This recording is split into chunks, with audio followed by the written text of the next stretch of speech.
Bismillahirrahmanirrahim. Assalamualaikum warahmatullahi wabarakatuh. Bismillahirrahmanirrahim. Wassalatu wassalamu ala Rasulillah Sayyidina Muhammad ibn Abdillah wa ala alihi wa sahbihi wa man tabi'ahu ila yaumil qiyamah.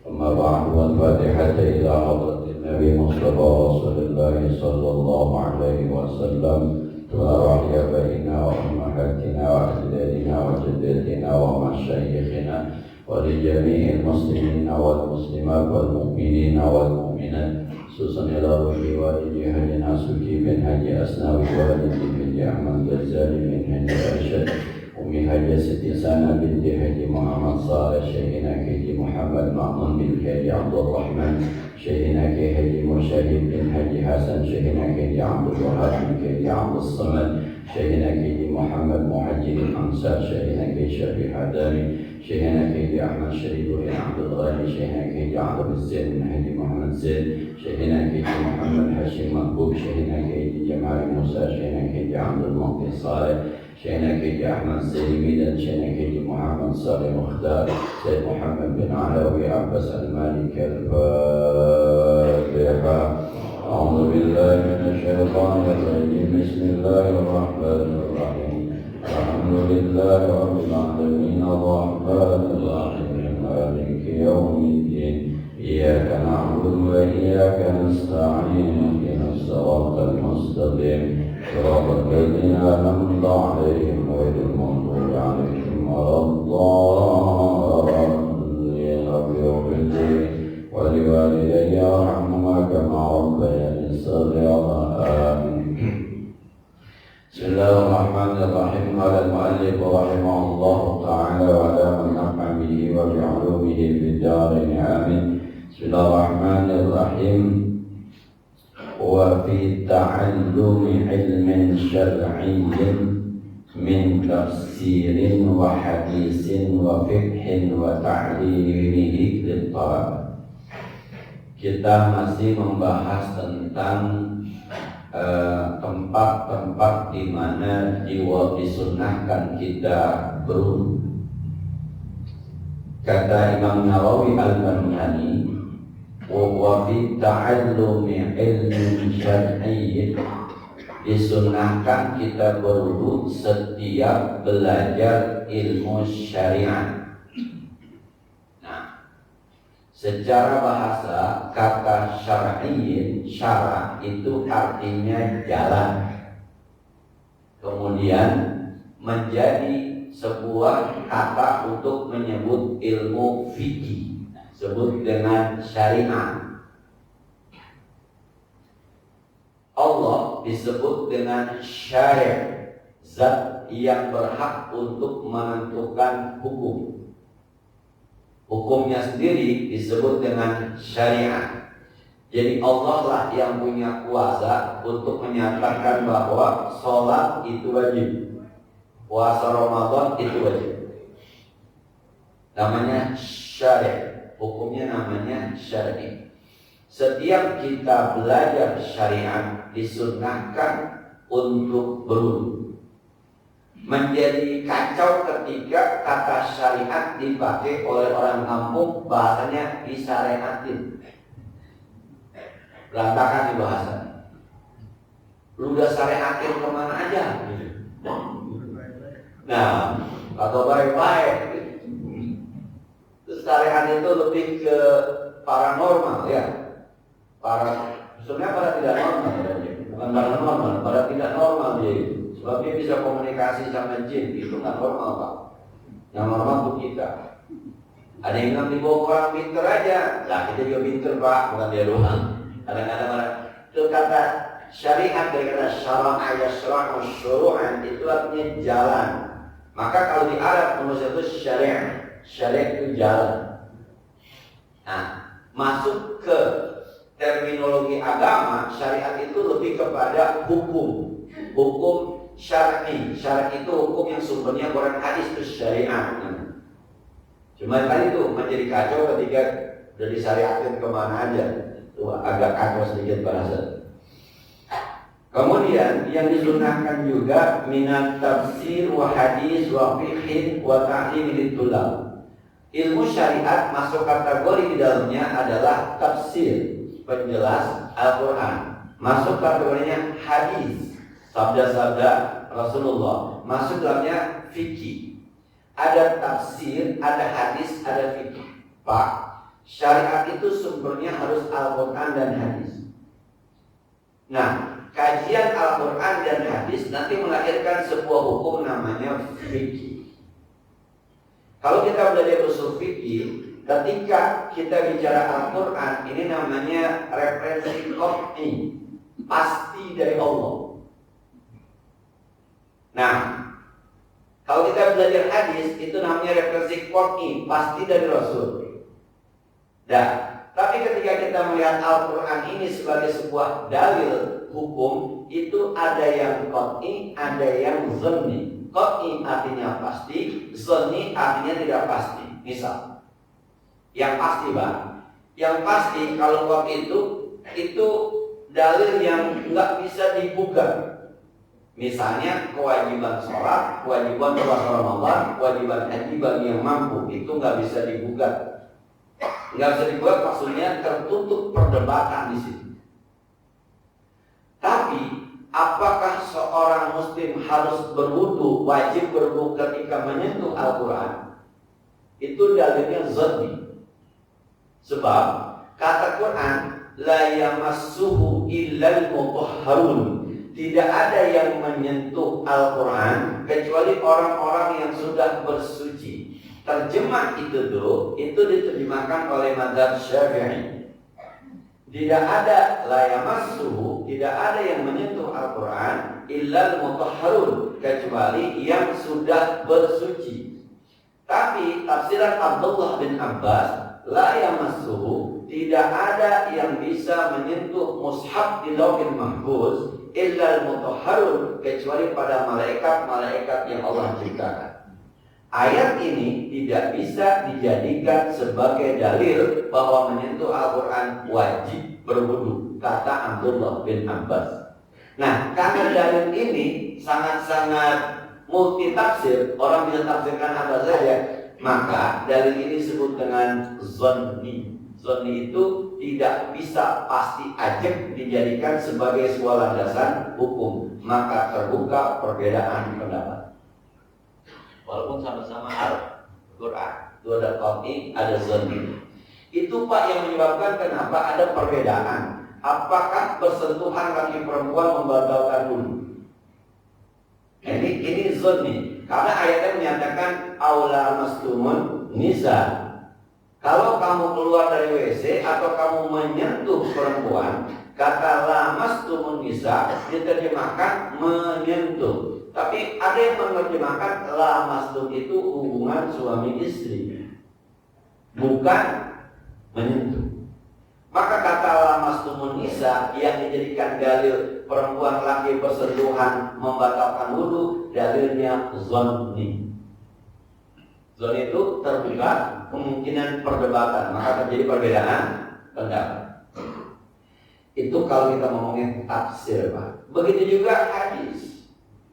Hadis itu kan dari segi jumlah yang meriwayatkan, ada mutawatir, ada ahad, ada masyhur. Dari segi siapa yang meriwayatkan, ada sahih, ada hasan, ada dhaif. Sampai ke nabi atau tidak, ada marfu, ada mauquf, ada maktub. Uyang Pak. Kita terima beda saja lah, ya. Nah, maka kalau hadis yang bersumber kepada hadis yang mutawatir, udah mutawatir sahih, maka itu menempati tempat kedua setelah Al-Quran. Itu namanya hadisnya qat'i. Tapi juga ada hadis yang zanni. Nah, belajar tafsir, belajar hadis, belajar fikih disunnahkan berwudu. Apalagi belajar fikih, Pak. Fikih saja secara bahasa artinya pemahaman. Saya dengan orang tua saya, dengan teman-teman saya bisa jadi salah berbeda pemahaman terhadap satu masalah. Misal kita lihat masjid ini, ada yang bilang masjidnya cukup besar ya, masjidnya luas sekali ya, masjidnya biasa-biasa aja, gitu kan?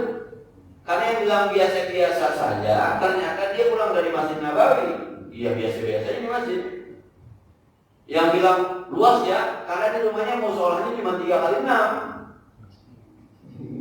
Kan beda pemahaman. Tapi ini tidak merubah bahwa ini adalah masjid. Nah, itu fikih Pak. Memahami sebuah ayat, memahami itu bisa berbeda pendapat. Selama intinya tetap di situ, itu diperbolehkan. Namanya fikih. Maka fikih sangat terbuka peluang untuk beda pendapat, bahkan merubah satu hukum karena keinginan situasi yang berbeda. Semalam saya taklim di Musola Al-Hikmah, saya bilang, itu kalau kita ke bandara, kalau kita ke stasiun Gambir, ada mesin jual beli air kan, itu kan nggak ada penjual, nggak ada yang kabul ya. Dulu kan kita kalau belanja bukan jual beli harus 5, ada penjual, ada pembeli, ada barang, ada harga, ada ijab kabul, baru sekarang belinya sama mesin. Ijab kabulnya nggak ada, cuma dimerekin doang 10.000, masukin duit 10.000, masuk nyala tekan itu jatuh ada buku dan ambil. Kalau pakai nggak sah tuh, haram itu kayak botol, haram itu. Tapi kan tidak ada yang dirugikan, tidak ada yang mesin nggak rugi yang punya mesin, yang beli juga nggak rugi, nggak ada yang dirugikan. Sekalipun nih rukunnya kurang, tapi tidak ada yang dirugikan, maka dianggap boleh. Dalam bahasa usul fikih namanya istihsan. Istihsan itu menganggap baik sesuatu yang tidak ada zaman Nabi, tidak ada zaman kita, baru muncul sekarang. Tapi baik, tidak, itu namanya istihsan. Termasuk jual beli online. Itu kajiannya istihsan. Itu kajian fikih, Pak. Kajian fikih. Dulu orang ributkan pernikahan online, pakai telepon dulu. Zaman menterinya Munawir Sadzali. Boleh kan orang dulu kan zaman itu telepon? Nggak boleh, sebab suaranya bisa jadi tipuan. Nah sekarang telekomplain Pak. Sekarang bisa yang menikahkan di Jakarta, sementara calon suaminya ada di Mesir, calon istrinya ada di Malaysia, bisa jadi saksinya Pak itu asal di Jawa Tengah, bisa jadi Pak, telekomplain. Boleh gitu? Itu perkembangan fikih itu begitu. Nah, ngaji tafsir, ngaji fikih, ngaji hadis disunahkan berwudu. Wa ta'limihi tulabah, dan ketika mengajarkan ilmu syariat kepada pelajar juga guru yang disunahkan berwudu. Nah, Bapak-bapak kalau jadi guru pokoknya berwudu, sebelum ngajar berwudu. Mau di guru kampung, mau guru sekolah, mau di universitas, wudu. Ibu-ibu, bapak-bapak kalau punya anak berangkat sekolah, ingetin habis mandi, wudu. Sunnahnya. Kenapa? Ya itulah cara kita secara rohani kita deh ya, secara agama kita membantu kita untuk mendekatkan diri kepada Allah supaya ada ilmu yang bermanfaat. Amma alatuhu fala yusannu lahal wudu, tapi belajar ilmu alat tidak disunahkan dulu. Ilmu alat itu namu, sorok, balago. Balago itu Pak ilmu gaya bahasa. Jadi Quran bicara apa, maksudnya kemana, itu harus. Karena ada dulu pernah juga sahabat yang salah paham kan ayat hatta yatabayyana lakumul khaytul aswadu minal khaytil abyadi minal fajr, sampai berbeda benang hitam sama benang putih. Ada sahabat tidur kiri kanannya ada benang hitam sama benang putih. Kalau jamaah belum kelihatan, ya makan malam jamaah. Katanya bukan itu maksudnya. Khaytul aswad maksudnya malam, khaytul abyad maksudnya siang, fajar. Jadi puasa boleh makan dari malam sampai terbit fajar. Berbeda benang yang hitam sama benang yang putih. Dipahami benang-benang benar Pak, benang-benar dipahaminya. Ini kan balago, gaya bahasa Al-Quran. Nisa'ukum harthul lakum fa'tu harthakum anna syi'tum. Istri-istrimu adalah ladang bagimu, maka silahkan garap ladangmu sesuai yang kau inginkan. Itu balago. Jangan bini dibawain pacul Pak. Maka tidak semua ayat Quran dan hadis ditafsirkan tekstual, nggak bisa, tidak bisa ditafsirkan tekstual. Di situ ada ilmu balaghah. Apalagi ketika Al-Quran bicara tentang orang munafik. Au qasayyim minas samaa'i fihi dhulumatu wa ra'du wa barqun. Atau mereka seperti orang yang kehujanan. Jangan dibilang orang munafik suka kehujanan, suka mandi hujan, bukan. Mereka seperti orang kehujanan yang gelap, ada geledeknya, ada geluduknya, ada kilapnya. Nah, sampai dia tutup kupingnya, hadarul maut, takut mati. Itu balau bahasa Al-Quran. Belum lagi kalimat-kalimat yang berhentinya bagus, pas. Inna anzalnahu fi lailatul qadar wa ma adraka ma lailatul qadar lailatul qadri khairun min alfi syahr tanazzalul malaikatu wa ruhu min kulli amrin min kulli amr salamun hatta matla'il fajr. Itu juga nama ya, itu keindahan Al-Quran ditinjau dari ilmu balaghah. Tapi kata Imam Al-Bantani, belajar nahwu, belajar sorof, belajar ilmu balaghah tidak disunahkan berwudu. Nah, dulu kalau belajar nahwu sorof harus dihafalin dulu. Sekarang katanya udah ada metode yang nggak perlu dihafalin. Katanya, saya belum pernah dicoba, Pak. Saya tidak berkecimpung di situ. Saya termasuk generasi yang menghafal sorof, menghafal jurmiyah, menghafal Alfiyah Ibnu Malik, menghafal Matan Bina wal Asas. Bahkan kalau sekarang saya begini, Pak, dulu saya waktu belajar itu kitab Sabinatun Najah itu saya hafal dari awal sampai akhir, berikut i'rabnya.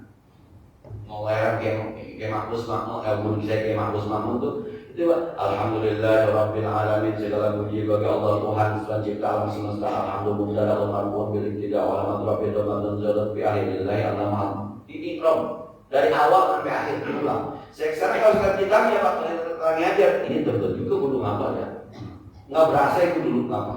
Kalau belajar ngaji Sabinatul Najah, saya masih kebayang-bayang ini saya hafal dulu.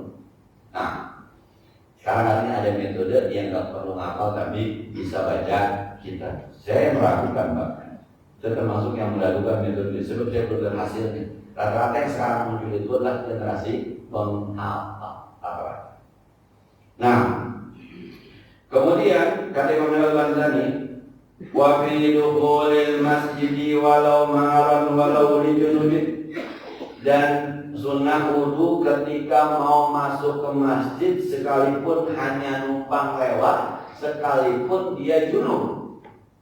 Kan orang junub boleh masuk ke masjid sedang melintas dari pintu ini ke pintu sana. Orang haid, orang junub melintas saja boleh.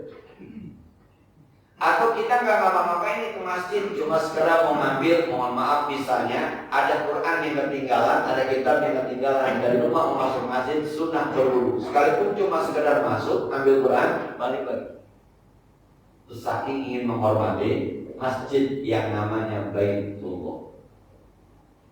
Para tukang yang penyanyi di masjid, ngecat masjid, berwudu ya. Masuk masjid berwudu, sunnahnya. Ini bicara sunnah. Kan judulnya apa lagi kan kita ingin marafil ubudiyah, kita pengen naik penghambaan kita kepada Allah. Maka segala sesuatu yang ada hubungan langsung kepada Allah kita lakukan dengan cara bersuci. Langsung tidak langsung berhubungan dengan Allah. Ini masjid Baitullah, ini masjid Baitullah, rumahnya Allah. Maka kita berwudu untuk menghormatinya. Wa bi zikrillah ta'ala, dan ketika zikir kepada Allah, teman-teman mau istighfar pakai tasbih, teman-teman mau baca tasbih subhanallah alhamdulillah dengan tasbih sebelumnya disunahkan berwudu supaya kita nyebut Allah yang maha suci, maha indah dari badan kita yang suci zahiran wa batinan. Lebih resep rasanya, lebih bisa nyangkep secara teori yang suci ketemu yang suci. Ya, air putih ini Pak suci, ditaruh yang suci, kopi ya enak, ditaruh yang suci, teh manis ya enak, itu suci. Karena dia suci ketemu dengan yang suci. Nah, wa fi sa'yin baina Shafa wal Marwa, Dan disunahkan berwudu ketika sa'i di antara Safa dan Marwah. Yang wajib wudunya ketika tawaf. Sa'i tidak perlu berwudu, tapi disunahkan berwudu. Kalau ada orang sa'i kemudian batal, lanjutkan sa'i. Nah, sebab sa'i tidak wajib berwudu, tapi sunnah berwudu. Ini kan Quran mengatakan inna shafa wal marwata min sya'airillah. Sya'airillah. Secara tidak langsung dia nyambung kepada Allah. Shafa dan Marwah itu syiar Allah. Kita hormati syiar Allah dengan wudu kita. Siapapun yang haji dan umrah, kalau sa'i maka disunahkan berwudu, sekalipun tidak wajib berwudu. Nah, kemudian wafi wukufi Arafah, dan ketika wukuf di Arafah, teman-teman yang haji sunnah berwudu.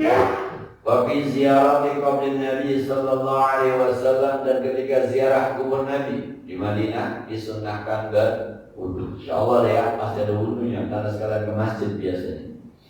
Wa ziarah fi sa'idil kubur, dan ziarah di seluruh kuburan. Bapak-bapak kalau ziarah kubur hari Jumat misalnya ke orang tua kemana, kita sebut di kober gitu ya. Kober itu kan bahasa Betawi, asalnya makabir. Makabir itu maksudnya jamak dari kubur, jamaknya makabir. Yang ngomong orang Betawi kober. Nah, sampai di Kembangan ada jalan kober, jalan itu kan yang jalan kober nggak bagus ini. Nah, ya dulu kan ada rawa bangke aja ditukar jadi rawa bunga. Rawa bangke dulu ada kampung ada rawa bangke ditukar sama rawa bunga. Nah, tak bagus kedengarannya gitu. Karena di jalan kober serem banget Pak itu. Kalau nama jalan ini udah pada Fatihah sudah. Nah, seluruh kubur itu berwudu kalau ziarah ke kubur.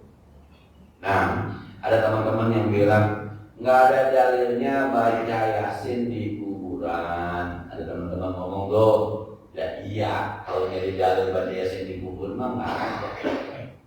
Teman-teman mah yang pokoknya kalau ada dalilnya jangan dikerjain. Itu kan sudah banyak dibantah oleh Ustaz Abdul Somad, oleh Gus Baha, udah banyak dibantah.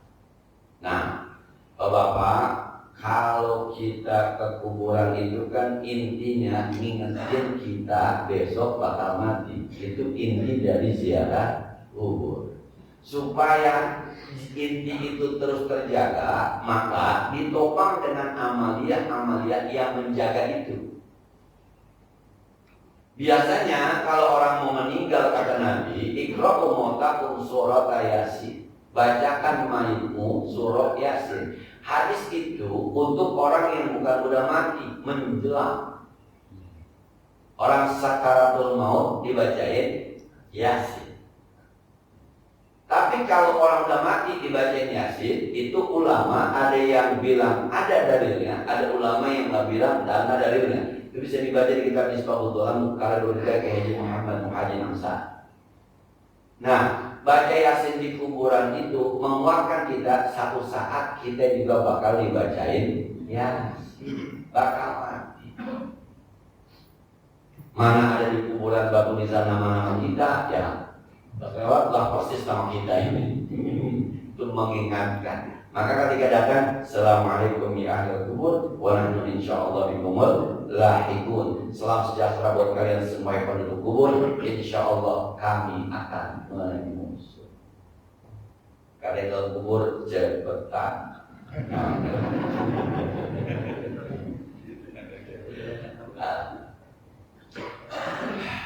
Cuma kadang-kadang emang ada yang suka kebablasan juga sih Pak, maaf kebablasan gitu. Ya, diajak ngomong Pak kuburannya itu saya pernah dengar tuh diajak ngomong kuburannya. Siapa ya? Jadi dia sambil bunga gitu tuh sambil nyadarin kembang tuh bunga tuh, kabur bunga tuh sambil ngomong gitu. Doain ya mah yang besok menghajatan biar berkah. Nah, coba nanti saya nggak tahu juga mungkin saya yang salah ya. Ini pas ada sinetron banyak, akhirnya orang sekarang kalau gotong jenazah itu bacanya la ilaha illallah, la ilaha illallah. Perasaan saya waktu saya ngaji itu, kalau ngangkat keranda jenazah, Bismillah ala millati Rasulullah, Bismillah ala millati Rasulullah. Dulu tuh. Jadi kalau kita ngangkat keranda, Bismillah ala millati Rasulullah, Bismillah ala millati Rasulullah. Datang sinetron, la ilaha illallah. Sekampung sekarang, la ilaha illallah. Kalah kiai kalah sinetron kalah. Nah, bukan nggak baik baca elok, bukan nggak baik, bukan. Cuma tuh saya ngaji tuh perasaan Bismillah ala millati Rasulullah, Bismillah ala millati Rasulullah. Nah, karena ustaznya pada kagak masuk TV sih ya susah, ustaznya masuk TV. Dah. Jadi ziarah kubur bukan wajib berwudu, tapi disunahkan berwudu. Wa bi khutbati ghairi Jum'ah, dan pada khutbah yang bukan khutbah Jumat disunahkan berwudu. Kalau khutbah Jumat wajib berwudu. Kalau khutbah lain sunnah berwudu. Berarti khutbah Idul Fitri boleh nggak berwudu? Boleh. Nah, orang sholatnya sunnah, kok khutbahnya juga sunnah. Maka khatib Idul Fitri, Idul Adha, kalau sembahyang kemudian kentut naik aja, nggak ada yang tahu ini. Tapi kalau Jumat hati-hati, batal semua. Nah, kalau Jumat hati-hati, batal semua itu akhirnya. Karena Jumat masuk kategori rukun yang bikin Jumat sah kalau ada khutbahnya. Khutbahnya sah, Jumat sah. Khutbah tidak sah, yang bikin khutbah sah adalah suci. Nah, biasanya kalau umpamanya sholat Idul Fitri atau kapan takbirnya 10 kali, takbirnya 10 kali. Kadang-kadang orang kurang menjamin kabeh, itu kan enggak. Nah, Pak, kalau ada imam yang lupa takbir di Idul Fitri, Idul Adha, jangan ditegur. Biarin aja. Itu sunnah. Jadi kalau misalnya khatib nih, imam rakaat kedua lupa, Allahu Akbar kan dua. Bismillahirrahmanirrahim. Di belakang musuh Allahu Akbar musuh. Batal yang belakang. Atau khotibnya kelupaan, khutbah kedua naik ke atas, alhamdulillah. Takbir dulu, enggak usah. Sebab itu sunnah. Idul Fitri, Idul Adha, kata ada khotib juga sah. Habis sembahyang bubar boleh, walaupun tidak sempurna. Ini terjadi di Masjid Blasono, Pak. Khotibnya kejauhan kagak sampai. Karena kalau Idul Fitri, Idul Adha, banyak jalanan yang ditutup persis 17 Agustus buat perlombaan. 17 Agustus jadi kemana-mana, nggak bisa jalan kita. Nah, jadi ada khotib yang kejauhan jalan, dia udah jalan tapi nggak sampai karena sini tutup, orang sembahyang sini tutup. Dari orang sholat sampai selesai nggak datang khotibnya, bubar Pak. Tanya siapa kagak, lu kagak sembahyang kagak apa-apa, kagak begini Pak. Ini sama kagak Ustaz, ya jangan kata nggak ada khotibnya, ente kagak sembahyang masih kagak apa-apa. Kira-kira pikir begitu tuh, apalagi udah sembahyang tanpa khotib. Dan jadi yang khutbah yang wajib bersuci hanya khutbah Jumat, yang lainnya sunnah, Nah, saya kemarin bilang di kampung itu, khutbah nggak usah lama-lama, Pak. Lebih dikit Jumat ke, silakan jamaah disurvei mana mauan khotib yang cepat nama. Ini kan apa ya? Jadi khotib itu bahasa saya marketnya kan jamaah kan, dia marketable lah, laku di pasaran. Jamaah maunya jangan lama-lama. Kalau saya boleh bercanda Pak, khotib 10 menit, sama khotib 30 menit, amplopnya sama. Udah dilem. Ya. Tapi kalau ditanya jamaahnya, Pak, ini dia yang cepet nih. Wah iya lama gitu. So saya punya teman tuh, mohon maaf di masjid mana turunan kereta tuh, di Supenasir. Nah, dia sebenarnya di sini, dia lihat, wah khotibnya dia lama, pindah, kayak pintu. Dia pindah, wah ini dia lama. Pas dia datang tuh kan, wah iya, khotib mengangkat balik Pak pulang. Dia tahu dia bakal lama. Nah, jangan kita beribadah sah sebenarnya, tapi bikin jamaah kesel, itu mengurangi ikhlasnya jamaah. Mohon maaf kalau saya boleh kritik. Kadang-kadang khatib Jumat itu kan kalau secara fikih alhamdulillah, sholawat, wasiatin takwa. Kadang-kadang alhamdulillahnya panjang, Pak. Alhamdulillahirabbil alamin. Alhamdulillahilladzi ja'alana minal adam wa qaddalana 'ala sa'il umam wa sa'alana panjang alhamdulillah. Yang dengerin paham enggak, Pak? Kagak. Nyaris dalam manfaat selesai semuanya. Yang tadi bahasa Arab dia ulang. Yang paling utama dan pertama kita panjatkan puji syukur kepada Allah. Tadi alhamdulillah, Pak. Itu kan bahasa Arab alhamdulillahirabbil alamin, segala puji. Kalimat baiklah berupa sholawat dan salam. Lah tadi Allahumma sholli ala sayyidina Muhammad. Nah, lalu khatib berwasiat kepada diri khatib sendiri pada jamaah, mari sama-sama kita tingkatkan takwa kita. Lah tadi musikum wa nafsi bitaqwa. Itu yang kalau saya boleh kritik tuh, yang itu tuh bikin lama gitu. Udah diarabin, ditranslatein ke Indonesia. Yang atas orang udah gak paham, yang ini harus, yang penting mah alhamdulillah. Isinya apa? Udah to the point. Amma ba'du usikum manafiqallah faqad fadal muttaqun. Saudara-saudara, kemerdekaan adalah nikmat Allah Subhanahu wa taala. Berlaku ayat la in syakartum la azidannakum wa la in kafartum inna 'adzabi lasyadid. Barakallahu wa lakum. Ada yang belakang gue belum ngimpi. Nah, itu kadang-kadang pengulangan semacam itulah yang bikin enak kita jadi ya. Mohon maaf para khatib itu ada mohon maaf. Kemarin juga kayak Roman Soe sempat viral juga. Khotbah jangan panjang-panjang. Kalau dohornya jam 11:30 lewat 10, karyawan belum pada makan. Ya. Kalau dohornya jam 12 lewat, kalau kelamaan habis sembahyang langsung bel. Karyawan yang belum tiduran. Ini kalau para karyawan. Bukan kita kalah sama karyawan, memang kata Nabi, yang namanya orang alim itu khutbahnya pendek, sholatnya panjang, itu sunnahnya. Ini kadang-kadang khutbahnya sampai setengah jam, banyak kuliah sama guru.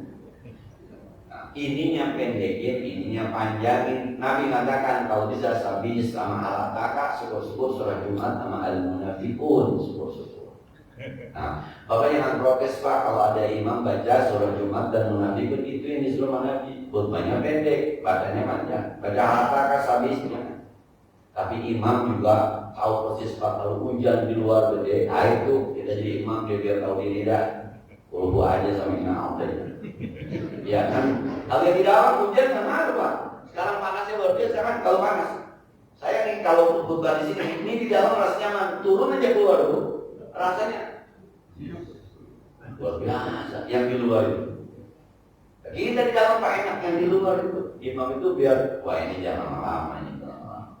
Nah, takut pulang kan ditabuk sama jamaah doang. Ada kan yang itu pakai sendal Pak. Nah, wa fi naumin lailan aw naharan, ketika mau tidur malam atau siang, walau qalilan sekalipun tidurnya sedikit, qa'idan mutamakinan sekalipun tidurnya dalam posisi duduk. Mau tidur siang, mau tidur malam sunnah berwudu. Kenapa? Sebab ketika kita tidur, kalau kita ngajak kalau sedikit, itu jiwa kita sebenarnya mengelana kemana-mana. Kalau apa subjektivitas waktu itu kalau tidur, Bapak tidur malam berapa jam? 4 jam. Ngimpi paling 10 menit, tapi ceritanya bisa 4 jam. Kita ngimpi. Kalau orang tidur tuh ibarat komputer tuh, orang tidur itu layarnya mati, tapi CPU-nya hidup. Seterusnya hidup. Layarnya itu apa ya Mas? Jiwanya tetap hidup jiwanya, maka dia bermimpi. Kalau orang hidup kan layarnya hidup, kemudian CPU-nya hidup, kemudian ada setrum-nya. Nah kalau orang meninggal itu setrum-nya apa yang dicari? Maka apa yang diinstal itu yang muncul di layar. Yang ngaji ini kan instal, ibadah itu instal, itu yang muncul di layar. Maka orang tidur itu harus berwudu supaya ketika kita suci, mudah-mudahan Allah berikan yang terbaik ketika kita tidur. Jaga juga Pak, khawatir kagak bangun. khawatir. Sebab doanya bismika Allahumma ahya wa bismika, dengan namamu ya Allah aku hidup, dengan namamu ya Allah aku mati. Seakan kita, ya Allah saya tidur siap hidup dan siap mati. Kapan-kapan gak bangun lagi berarti doa Bapak makbul. Yang kedua kan doanya kan itu siap hidup siap mati. Emang ada ustaz orang tidur kagak bangun lagi? Ya banyak ceritanya. Nah, kalau ajal kita sampai dalam keadaan tidur yang berwudu, kita menghadap Allah dalam keadaan suci. Jadi kita rumah tangga itu bukan menuju, bukan. Itu disampaikan kalau ada orang tidurnya berwudu, dia miring ke kanan, dia miring ke kiri, kata malaikat, Allahumma ghfir lahu, Allahumma arhamhu. Ya Allah ampuni dia, ya Allah sayang dia. Kita undang doa malaikat dengan puji. Sedia, insya Allah nanti kita lanjutkan babi azan wallahu a'lam. Sebagaimana biasa yang ada pertanyaan lebih jauh di sana. Silakan.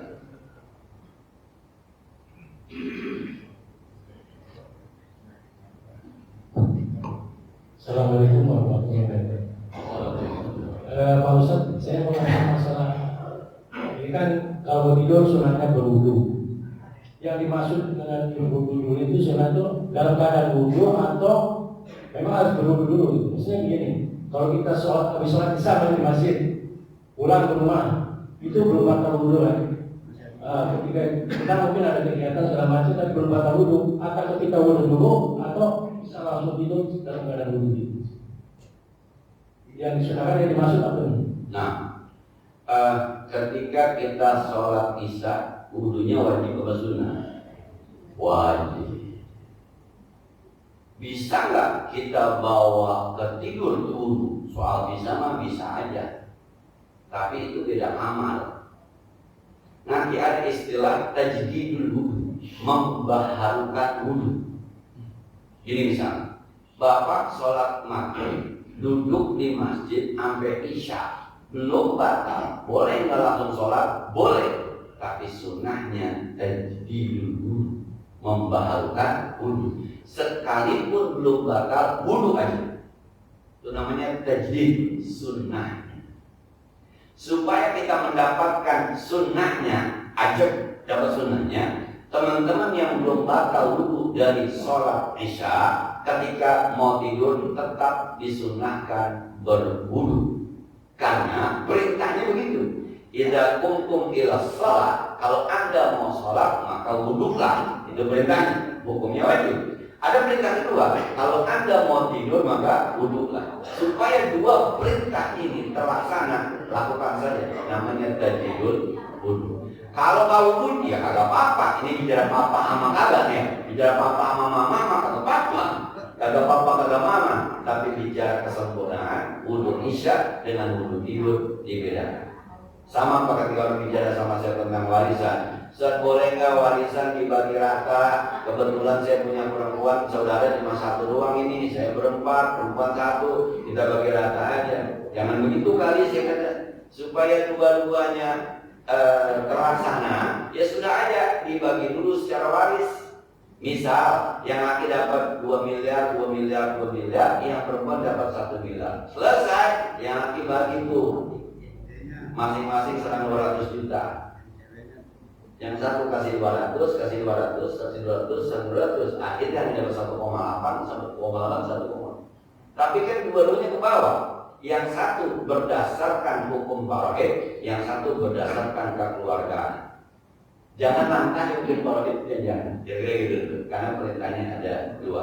Saya kayaknya pakai nggak apa-apa. Tapi sekali lagi nih ya, untuk menyempurnakan perintah karena perintahnya ada dua, maka tetap berwudu. Saya membiasakan wudu mau tidur itu memang agak lama, Pak. Lama menjadi biasa. Akhirnya ketika mau tidur belum wudu itu ada rasa itu lama, Pak. Pertama malesnya, yang keluar kadang udah ngantuknya, yang tadi kadang-kadang harus berwudu. Ngajarin orang rumah juga apa? Sampai sekarang belum masuk. Ngajarin orang rumah dan wudu dulu. Akhirnya anak saya dari berapa orang yang mau wudu itu baru satu. Nah, tapi yang kadang-kadang saya suka senyum, kita ajarin itu anak, mohon maaf, bukan anak saya sekolah di SD Insan Mulia di tempat. Kita ajarin bapaknya jangan pakai. Lama-lama saya lihat, nah ini anak kok wudu ya mati. Kamu wudu? Iya, pindah. Saya kan ajarin, suruh guru di sekolahan. Bocah kagak denger deh. Guru aja denger. Kadang-kadang emang gitu, Pak. Kadang-kadang. Nah, kalau kita mau sombong kan pinteran gua sama guru. Tapi tetap aja, Pak. Jadi sekali lagi deh ya, isya sama tidur kalau bisa wudunya memang dipisah. Ini mau sholat, tidak untuk milah sholat, ya ini. Nah, ada lagi. Enggak katanya kalau habis dulu sholat istirahat. Wah, disunahkan berwudu ketika mau tidur itu udah ada hukum batal. Kalau sholat ada aturannya, lu sholat kentut batal gitu ya, ada aturannya. Kalau habis wudu mah emang tidur kudu nyelek ini weh. Wudu cuma nggak batal kakak. Yang ada hukum batal seperti batalnya sholat. Kan kagak ada tidur pakai batal, nggak ada. Wudu sholat, kentut sholatnya batal. Wudu tidur, kentut tidurnya batal, nggak ada apa. Maka tidak berlaku hukum batal. Jangan gara-gara wudu bisa aman. Emang habis wudu kudu megang gini kudu. Dan yang udah pada tua walaupun kagak ngapa-ngapain kaki mah kudu nempel tidur mami. Yang udah pada tua. Nah, ini orang tua kalau tidak saya begitu. Ya Ustaz, kita mau punya bini. Yang penting asal kaki kita bisa nempel aja. Kata bininya iya berketahuan kok jadi ini berarti mati gitu ya. Pasukan yang berbahagia, mohon maaf minta izin minggu besok saya izin saya nggak masuk dulu libur minggu besok. Ya alhamdulillah Pak libur Pak. Biasanya kalau orang berkira-kira aja biasanya kan, alhamdulillah ya pray juga gitu ya. Minta izin minggu besok. Jadi ada acara keluarga, insyaallah. Al-Fatihah. Bismillahirrahmanirrahim. Alhamdulillahirabbil alamin. Arrahmanirrahim. Maliki yaumiddin.